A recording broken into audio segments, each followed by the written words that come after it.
ya se ha vaciado prácticamente la sala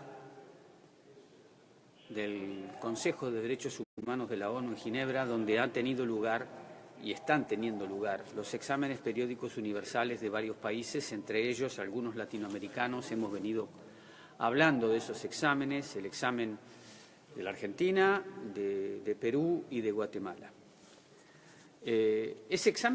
Son exámenes orales, son exámenes entre pares, es decir, se reúnen los países que quieren participar y le dicen al país examinado una serie de recomendaciones, de retos, de desafíos, de críticas, y después eso, que es oral, se transforma en un primer documento. Es un documento que es un borrador.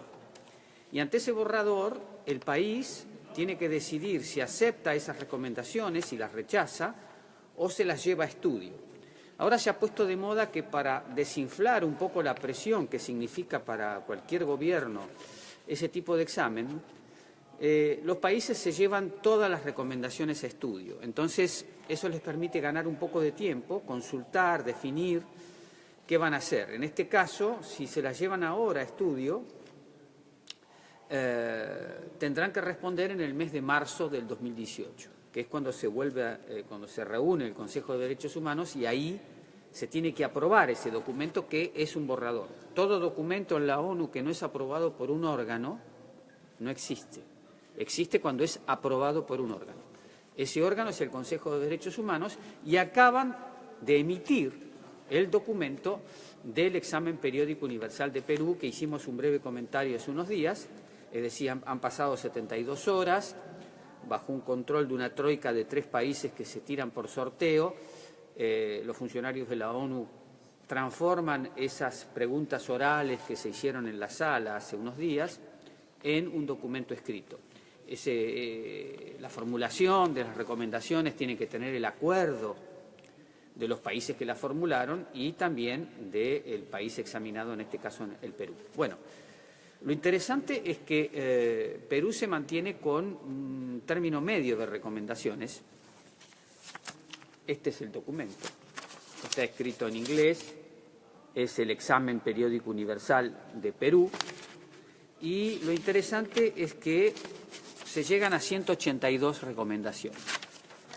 182 recomendaciones es más o menos un término medio de lo que está pasando, de lo que están recibiendo en los países en la ONU. Hay países que tienen más problemas de derechos humanos y que reciben más recomendaciones.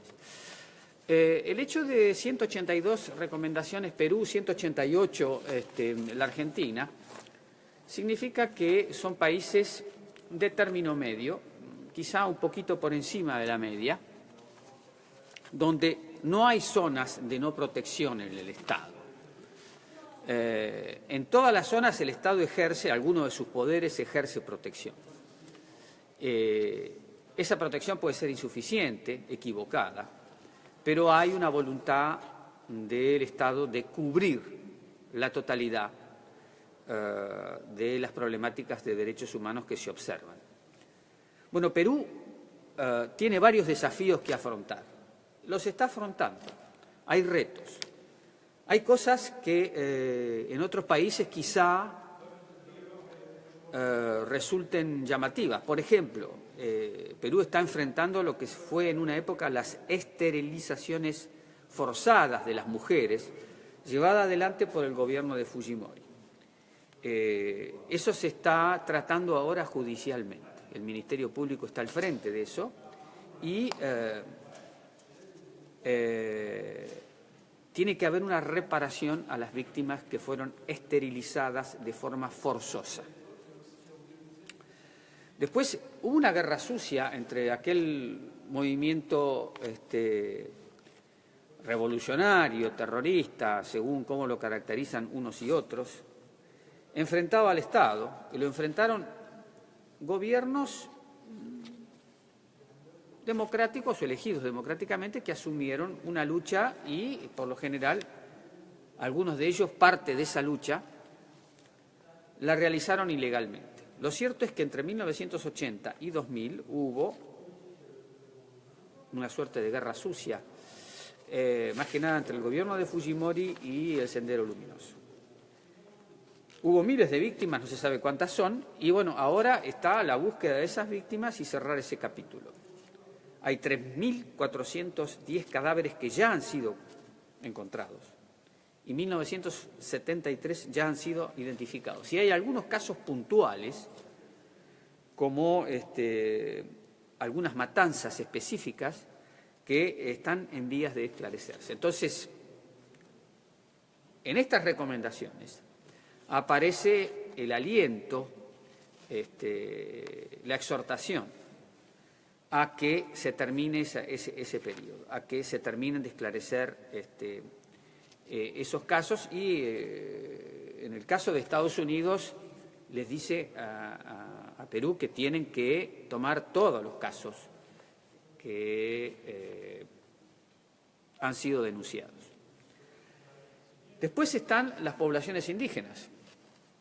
Poblaciones indígenas están entrando en una etapa en su relación con el Estado sumamente interesante, porque el Estado ha tomado la decisión política de otorgarles títulos de propiedad de la tierra que muchas veces ocupan, pero como son poblaciones preexistentes al nacimiento del Estado, estamos hablando de poblaciones que son más viejas que 200 millones de años, que es la cantidad de años que tiene, la edad que tiene el Estado peruano hoy en día. Entonces, otro de los grandes desafíos que tiene Perú y que se ven reflejados en este informe es cómo hacer avanzar en la entrega de la titularidad de tierras a las poblaciones indígenas. Esas poblaciones indígenas no solamente tienen ese problema, tienen el problema cuando se instalan en sus tierras, los sectores extractivos, es decir, las grandes multinacionales que han descubierto oro, que es uno de los minerales que se encuentran en Perú, oro y otros, y ahí hay una apropiación violenta, un ejercicio sin respeto de las leyes del trabajo. Entonces ahí aparece otra reivindicación interesante que está promoviendo la ONU, que es que las multinacionales en cualquier ramo asuman principios voluntarios de respeto a los derechos humanos. Y eso también está planteado en el documento que se acaba de emitir hace pocos minutos.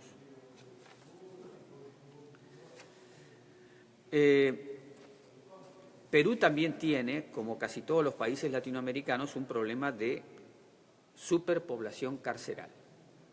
Ahí el desafío es que para resolver esa cuestión hay que crear penas sustitutivas, para sacar a la gente de las cárceles y darles penas sustitutivas. Pero eso implica que hay que legislar, es decir, que hay que dictar una ley que cree, y hay que discutir esa ley, cuáles son esas penas sustitutivas. Y entonces, bueno, ahí hay todo un debate y eso lleva tiempo. Pero es otro de los retos que tiene Perú.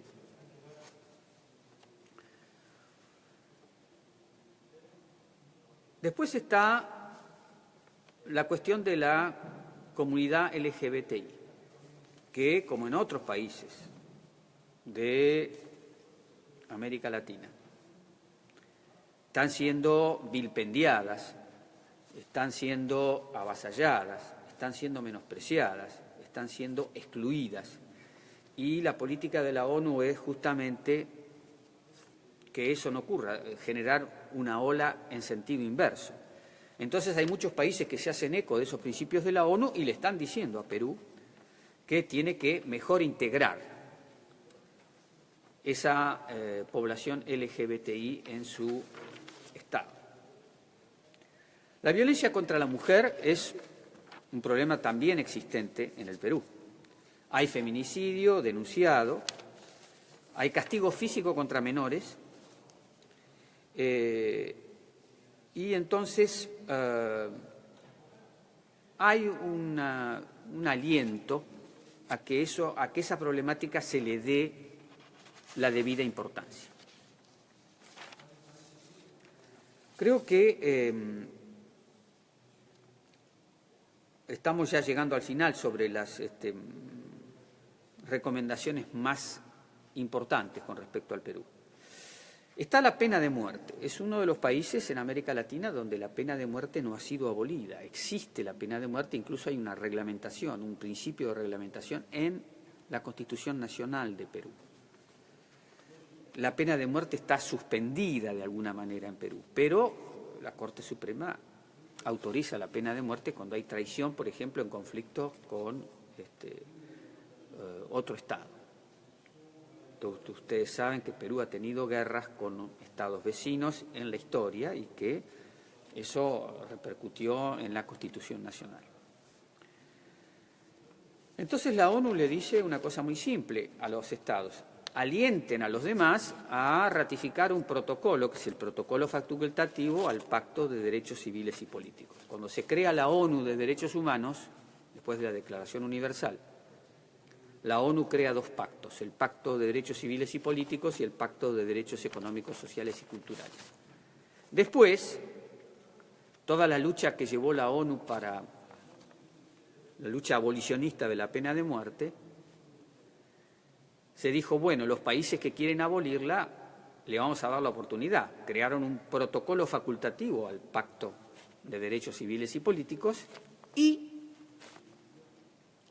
ese protocolo facultativo, si uno adhiere a ese protocolo facultativo, está obligado a erradicar la pena de muerte en su territorio y a adaptar la legislación interna. En este caso tendría que haber una reforma constitucional en Perú, tema sumamente complejo para cualquier país cuando hay que modificar la ley fundamental del país.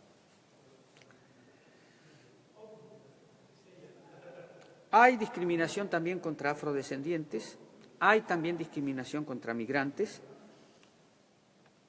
Se piden medidas para que eso deje de ocurrir y se piden también que haya garantías para que el aborto sea legal en el Perú y que ninguna mujer pueda ser perseguida por haber abortado.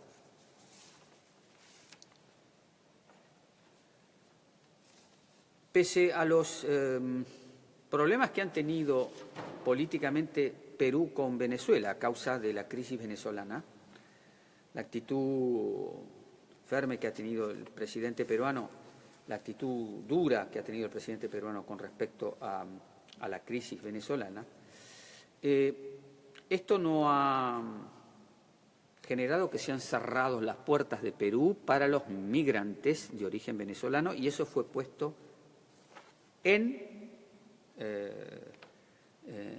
las explicaciones que dio Perú durante el examen. Las poblaciones indígenas, por último, pidieron la garantía de que, además del castellano, se respeten sus lenguas originarias. Entonces, hay todo un desafío de escribir los documentos oficiales del Estado, no solamente en castellano, sino también en las lenguas originarias. Y por último, el agua y el saneamiento. El agua y el saneamiento es un gran desafío para el Perú. No hay un cálculo definitivo, pero entre 3 y 4 millones de peruanos no tienen buenas condiciones para acceso al agua potable y el agua de saneamiento, que es el agua que acompaña para lavar, para todas las actividades adyacentes en la vida cotidiana, donde el agua juega un papel muy importante. Por tanto, que el Estado tome medidas que apunten a garantizar el agua y el saneamiento es muy importante. Bueno, estas han sido un poco las temáticas fundamentales que están en estas 182 recomendaciones. Están en este momento escritas en inglés. La última es la 182, como verán en el número. De acá a marzo, este documento con las 182 va a ser traducido al castellano y va a tener que el Estado peruano que agregar un documento que se llama un adendum, donde va a tener que decir qué recomendaciones acepta, qué recomendaciones rechaza y no va a tener otra opción. Hay algunos países que dicen tomo nota de la recomendación que me han hecho. Ya la ONU les ha dicho a esos países que el tomo nota significa un rechazo. El desafío justamente de estos exámenes periódicos universales al que están obligadamente, se tienen que someter obligadamente los estados cada 4 años y medio, es que tienen que responder por sí o por no. Les transmitió desde Ginebra, desde la sala del Consejo de Derechos Humanos, con este techo tan artístico, les brindó este trabajo periodístico Juan Gasparini.